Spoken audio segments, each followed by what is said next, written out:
And I appreciate that sentiment. I want to have both of you gentlemen please hang on. I want to add one more voice to this panel. I want to bring in Pamela Keith. She's a Democratic candidate for Florida's 18th congressional district, running against Congressman Brian Math. And so, Pam, you were in the military, and so yes, you're a reservist. And so, explain to us from your point of view whether or not you think it's a good idea to put guns into a classroom with students and teachers.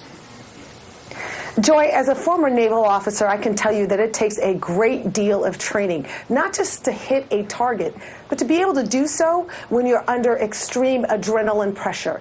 And that's what happens when you have an active shooter situation, is that the adrenaline's going to be running high.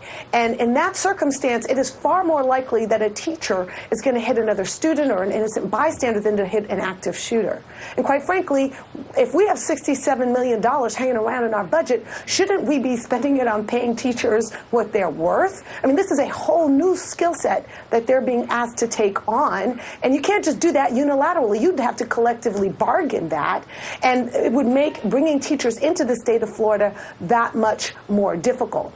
To be honest, this is just another stupid idea from the NRA, whose entire purpose is increasing gun sales. Our problem is not the NRA. Our problem is a GOP that is more loyal to the NRA than it is to the USA.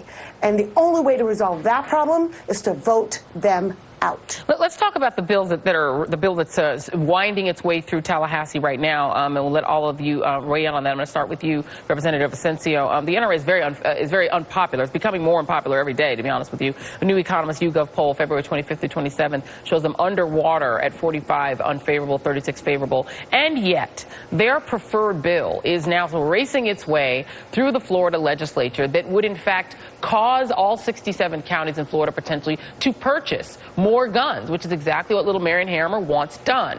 What are the chances that that bill can be defeated? Starting with you, Representative Asensio. Certainly. Even as we speak, in the Senate called a special day to meet, which they're meeting right now in chambers. I understand there's altogether between the House and the Senate version, there's roughly a little over 100 amendments.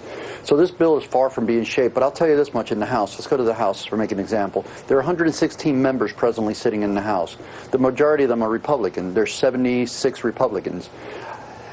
They only need the majority, 58, 59 people to pass a bill. Well, and they have the authority, as they have the authority to introduce any type of legislation at any point. Well, they haven't been able to bring this bill to the floor because they simply do not have the numbers. We're looking at sheer numbers, because if they did have the 59 members that they needed to pass this bill, they would have brought it to the floor. And here's another point, a very good point to make.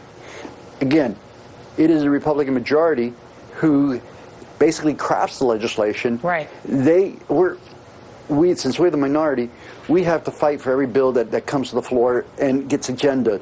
They basically pass what they want. So really, the fact that they haven't brought it to the floor, and the fact that they had to table it Friday, and now we're looking at bringing it back Monday, contingent on what the Senate comes out today, is very telling. And I'll tell you, and that's all due to the students that came up and the parents. This movement must continue. It's done more to shape policy than we have been able to do in the last 25 years. Absolutely. Andrew Gillum, you have fought Marion Hammer in court. Florida cities like yours, like Tallahassee, can't even make your own gun laws. You can't even ban guns from parks. Is there a future that we can see of a Florida where you, as mayor of Tallahassee, can stop people from carrying an AR-15 into the city park? Well, I tell you, you're right. They sued us because we said you can't shoot guns in city parks, which is a radical notion. You can't shoot guns in parks where our kids play and our families picnic. And they thought that was so radical that they took us through court, because Florida law allows them to take on individual elected officials and drag us through court for a public policy difference. I have to say, just on this piece of legislation, the Republicans know exactly what they're doing. They inserted the poison pill of arming teachers with weapons rather than with salary increases, because they knew that Democrats would not support that piece of legislation. I wish I could be less cynical, but I believe that they're doing exactly what they want. They want nothing to happen. And last word to you, Pamela Keith. You're running for the United States Congress. Is this a time in which you can run affirmatively on gun reform?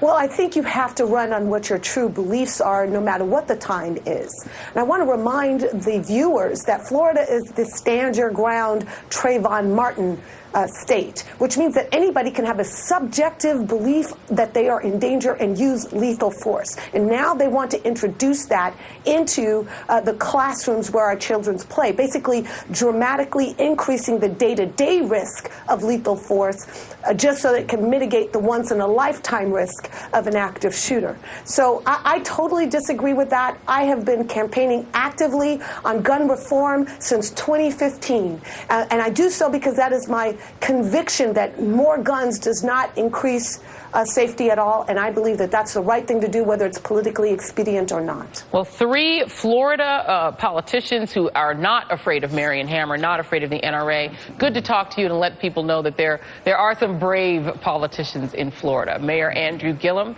State Representative Robert Asensio, and Pamela Keith. Thank you all.